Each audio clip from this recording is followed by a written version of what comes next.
So, Real Voices of Happy Valley, we're coming to the end of it. Only 2 or 3 more to go. Yes, yeah. And this one and the next one are going to be slightly different because Dean Wilkinson, our colleague from Calder Valley Radio, said, how about if I come and interview you two? Yeah, which he did. So he first spoke to you, which is what's going to be in this episode. And then he spoke to me, asked me a couple of questions, and I rabbited on for a while, which is going to be the next episode. Yeah. So then that'll bring us up to 100, will it? No, that'll take us up to 99. Right. And then we're going to do an update on some of the older ones. Okay. And then we're going to take a break and come back with something slightly different. Yeah. At a future date. So hope you've enjoyed the Real Voices of Happy Valley. Yes. Let us know on the Facebook page if you have any ideas for what we should do next. Anyway, you and Dean.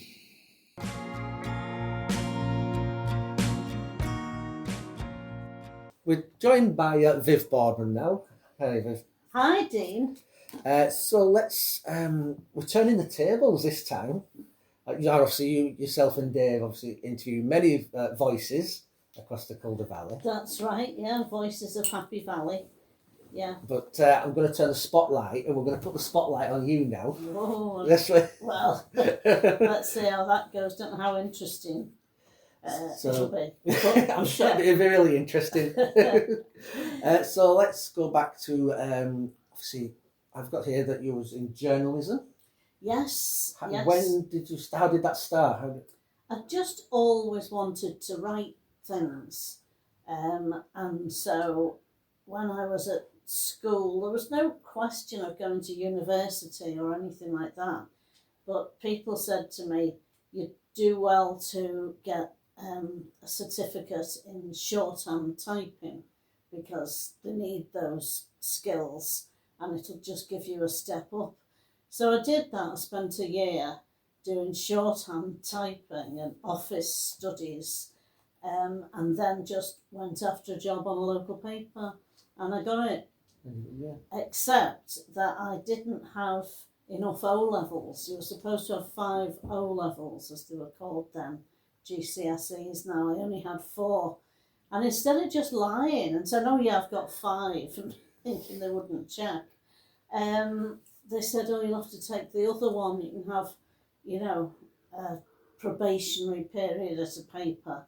So I was on the Kirby Reporter, which was great, and then had to take my other O-level, and I didn't get it, and I couldn't bluff my way. So I ended up going after a different job because I couldn't stay at this weekly paper. So I got a job in an agency which worked for all the national newspapers and things, which was a bit of a step up, really. Yeah. But the downside was that I hadn't quite completed any kind of training that I would have done on the local paper. I've just kind of dived headlong into writing for nationals. And I'm the only person I know who has written for a magazine called Commercial Rabbit Quarterly. You might be interested in any rabbits, because this woman phoned us up and said, "I've got a rabbit that looks like Ken Dodd." We obviously went, and it did. We went round to take a picture and to do a story about it. So I had lots of adventures doing that, but I couldn't drive. I was recently married, and I found it all took too much out of me and too much time and everything. So I packed that in, but I did enjoy it while it lasted. And I believe you also obviously had the front page lead on a national paper. I did. I can't remember what it was. Can you, Dave? I thought you complained or embarrassed because it was a Telegraph. Well, yes, I didn't like that. But Liverpool was quite often in the news in those days, sort of early 80s, late 70s. So, we did used to make stories up. When there was a heat wave, there was there was like a square underneath our window with 2 statues. So we rigged up a hammock between the statues and got like an attractive girl to come strip off into a bikini and just lie down in it as though she was doing it anyway. These days I would be thoroughly disapproving of that. Women just to showing sell off papers. their bodies just to sell papers, but at the time it seemed like a good idea. Let's stick with journalism and media, and you've also, of course, you've done 3 radio shows over the years for various stations. Yeah. I've worked obviously for Calder Valley Radio, for Hebden Radio before that, and before and after that for Phoenix FM. Yeah, so all local like within yourself, the Calder Valley. kind of, went back there, back and forwards. But I stopped doing that, partly because it cost a fortune to park the car, and we didn't get paid, which is par for the course of these things.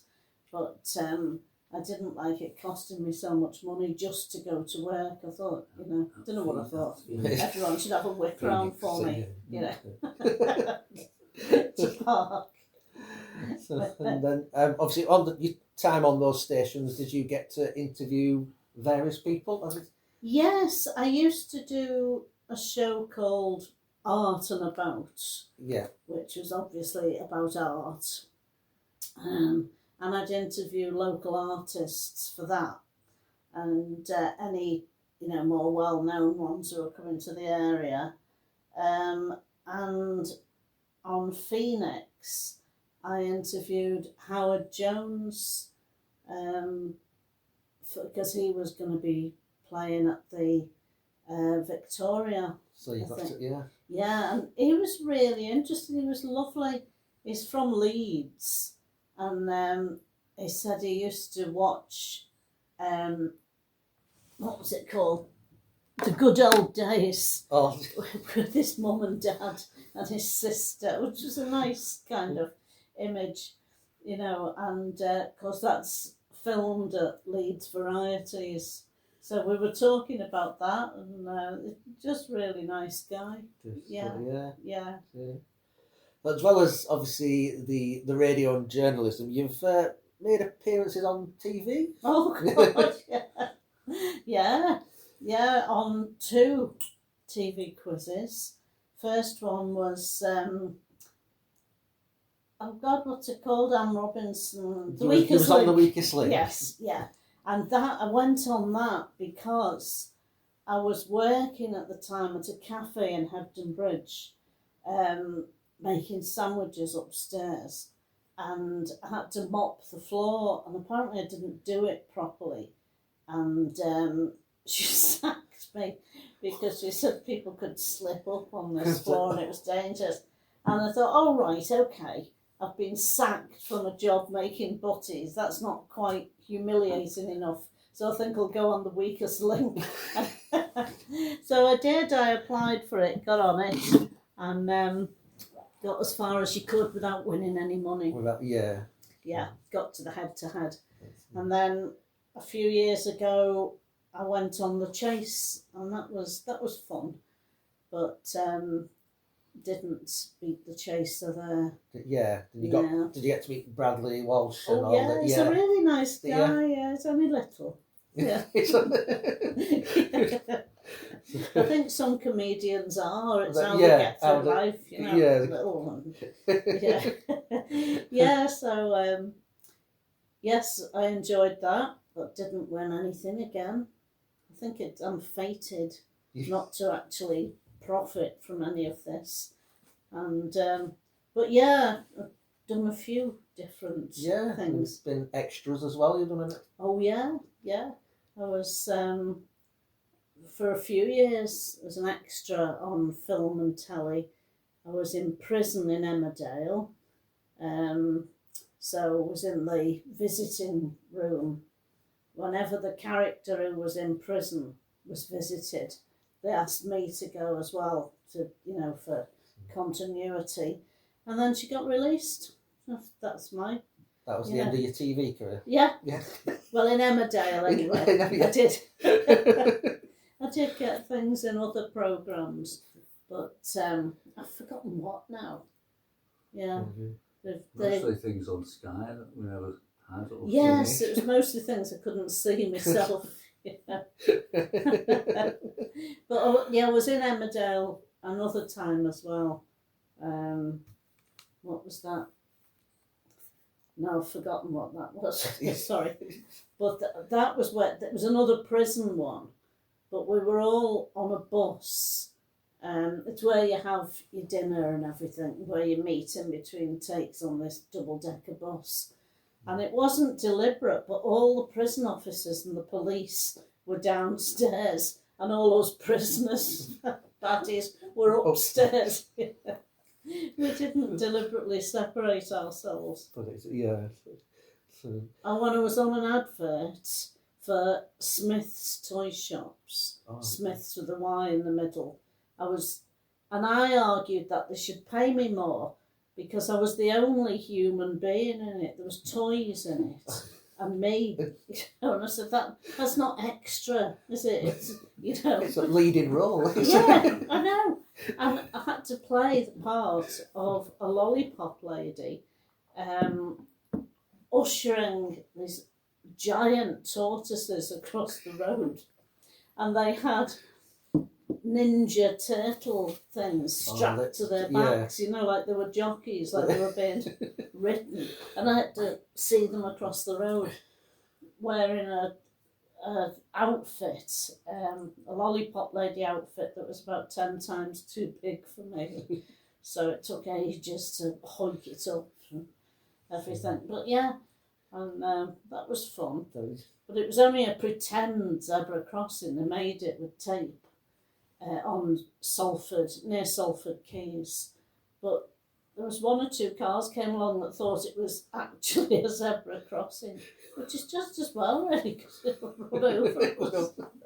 And they were chasing the cars away, saying, "No, we don't want cars on here, it's just the tortoises." And they go, well, whatever, Yeah, so some good times doing the extra-ing, but it's not a job for if you're older or your legs aren't too good or whatever, because there's a lot of standing around. Can stand about all day, you know. So no, and it's very badly paid. It's fun, but not really a career. But then I've never done anything much that you could describe as a career, just different things along the way. Yeah. So, let's take you back to when you was younger. Yeah. And you grew up in Liverpool? Yes, that's right. What was that like? It was, I grew up in the 60s in Liverpool, which was a great time to be there. I mean, I was too young to go to concerts or anything, but the whole kind of atmosphere was great, Yeah. With the Beatles and all that. And it was, and our local MP was the Prime Minister, Harold Wilson. So it was an important kind of place to grow up, and it was one that everyone had heard of. So the music and the artists and so it was nice for that. So I lived there till I was in my early 20s, mid 20s. So, let's take you back to when you was 11 years old. Yes. And you went on a little adventure, shall we say. You travelled to Ecuador. I did, because my mum's friend lived there, Mary, and she had a daughter my age, and they travelled around different parts of South America, and her husband was Dutch and worked for Shell, which was a Dutch company, Shell Oil. So they were going on a cargo ship back to South America. And she said to my mum, would I like to go? It would be a really good experience. And also they wanted a kind of playmate for their daughter, Marianne. So we went. My mum checked her out with the school, and I'd already taken my 11 plus. So they said, well, it'll be a better experience than anything we can offer over the next 3 months. I'd be back before I started in the secondary school. So, so I went there, and it was amazing. And Marianne was in school, and I couldn't go. So I stayed at home with the maids. Yeah. And learned absolutely fluent Spanish. I was a chatty kid, and if I couldn't talk to the maids, then I wouldn't have been able to talk at all, so I had no choice but to learn their language, And which is what I did. And when I was on my way home, it took 3 weeks to sail there on this boat, but coming home, it was about 24 hours flight.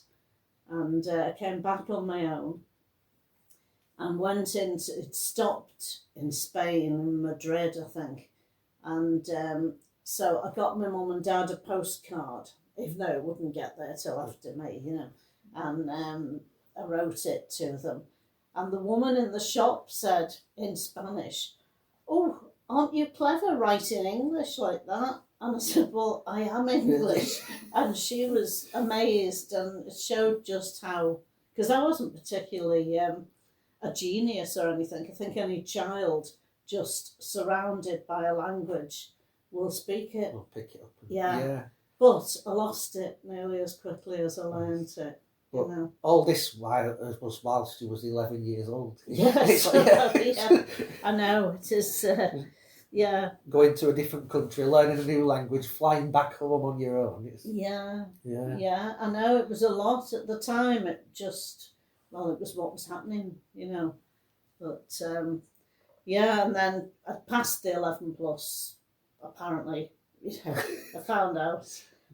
So went to a grammar school when I got back. Yeah. So that was, and it couldn't have come at a better time, that trip. And I'm still friends with Marianne, Mary's daughter. Sadly, Mary and my mum are no longer with us. But you get to catch up with Marianne. You get to Yeah, she lives near Amsterdam now, Amstelveen. Yeah, but she was trilingual, English, Dutch, and Spanish, all equally fluently. Yeah. So I should be seeing her soon. You mentioned obviously before about obviously you've had various jobs, various careers. So let's talk a little bit about those. Yeah. And obviously you've had a varied career, shall we say? Yeah, as well as having 2 daughters. Your 2 daughters. Yeah. Obviously you worked in a hostel for women fleeing obviously violence from partners. Yes, that was in Oldham. Yeah. Used to do shifts there sometimes overnight, and it wasn't all doom and gloom. The women had some good times there, but there were some scary times. We'd get men trying to get in. Get into the centre. Yeah, and it was it was a big old house, and housed about 10 or 11 women, and there was a couple of kitchens in there and kids. Yeah, it was got money off children in need for a children's worker, which they'd never had before, and so it kind of gradually got made better, I suppose. But it was a wake up call that places like that have to exist. And then you went on to run various CAFs in various community centres. Yes, that's right. Yeah. Not the one where I got sacked for Tell us about that. not that for leaving the floor too wet for safety.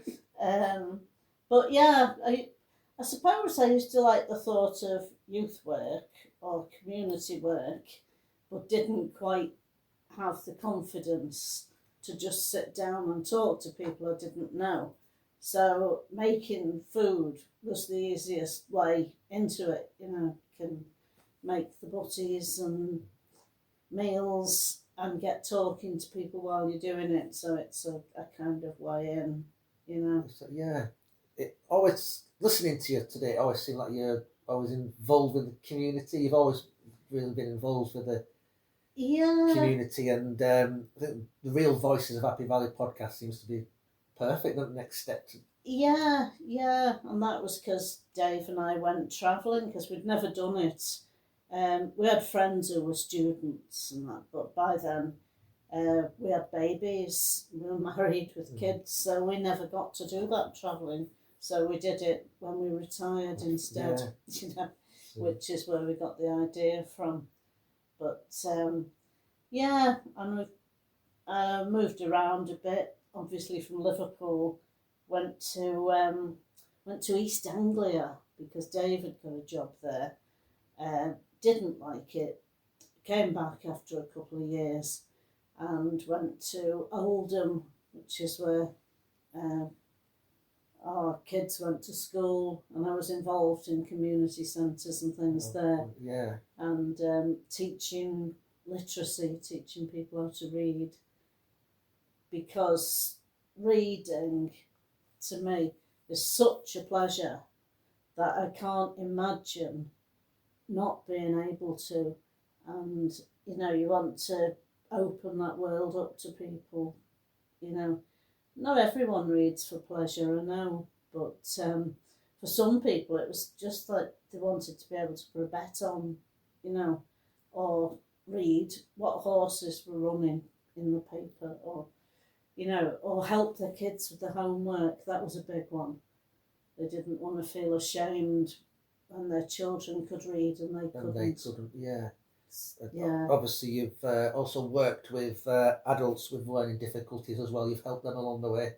Yes, that's right. Yeah, that was in Hebden Bridge in Royd Square, and it was a project worker, community support worker. So we'd take people. It was in the community rather than in the centre. So we'd take them to places like Todd College and. Where they'd learn stuff. And so that was a nice job. I did that for about 10 or 12 years. And I've always been a campaigner as well. And it turned out they'd been underpaying women for years. We weren't getting the same rates as men who were doing it. It was overwhelmingly women doing the work I was doing. So we got a big payout to make up for it. I've usually been a union rep wherever I've worked as well. Yeah. So obviously you mentioned that you love reading. You love reading books, and obviously you have a book club radio show. Yes. So tell us a little bit about that. Well, I'm in a couple of book groups, and one of them has been going it'll be 20 years this year it's been going. What's that called? It's just among friends. Yeah, it hasn't got a name, it's not official, it's just a group of friends who like reading. And there's, I think, 4 or 5 of the original ones still there. Anyway, one of them is Jean, and she does the book show with me on the radio.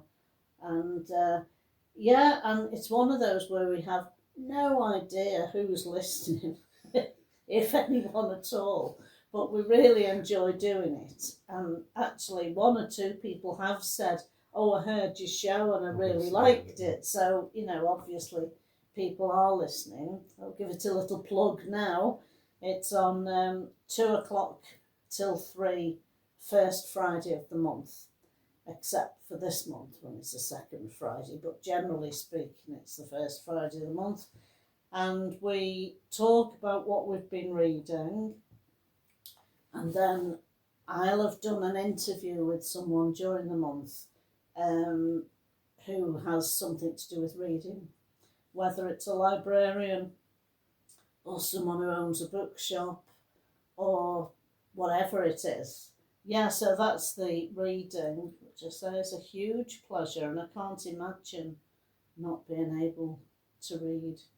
And now I have grandchildren as well as children. Yeah, I've had quite a busy life, really. Yeah. Yeah, one of my children says, "You must have ADHD, you can't settle to a job." Well, maybe I don't want to. Need to be diagnosed with something. Bit of variety. Yeah. I know. Yeah. Yeah, I don't think... I did consider a job as a singer for a short while, but... How far did that get? How did...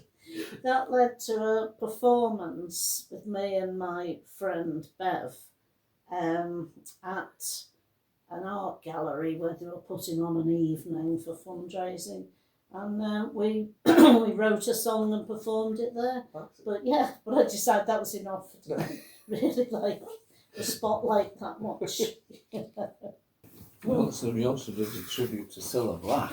Oh, I did, yes, I sang that, yeah. when Cilla died, I sang. Yeah. As a festival. Yeah. Before that, I did one at the Trades Club for Scouse Night. You did, yeah. Yeah. Yeah. Thank you, Viv. Thank you for talking to me. Thank you, Dean. It's been fun. Yeah.